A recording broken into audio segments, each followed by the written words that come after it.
देश विदेशातील घटना घडामोडी आपल्यापर्यंत पोहोचवित असलेले एकमेव अग्रगण्य news channel DPA news Marathi, शोध सत्य बातमीचा।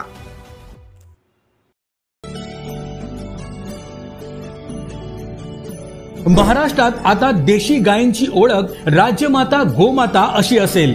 भारतीय संस्कृती जपणाऱ्या देवाभाऊंच्या महायुती सरकारने हा मोलाचा निर्णय घेतला आहे। या संबंधीचा शासकीय अध्यादेश नुकताच जारी करण्यात आला आहे। महाराष्ट्रात देशी गायींच्या संख्येत वाढ करून त्यांचं संवर्धन करण्याच्या दृष्टीने देशी गायींच्या पालन पोषणासाठी पशुपालकांना प्रेरित करण्यासाठी हा महत्त्वाचा निर्णय घेण्यात आला आहे।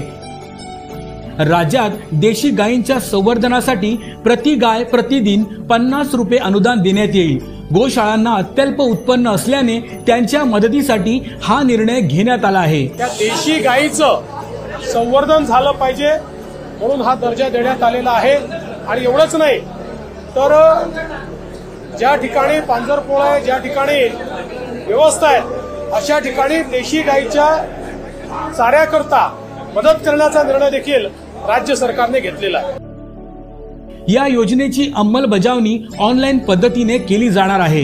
यासाठी राज्यातील प्रत्येक जिल्ह्यात गोशाळा पडताळणी समिती असेल। या निर्णयामुळे गोमातेचं रक्षण होणार आहे।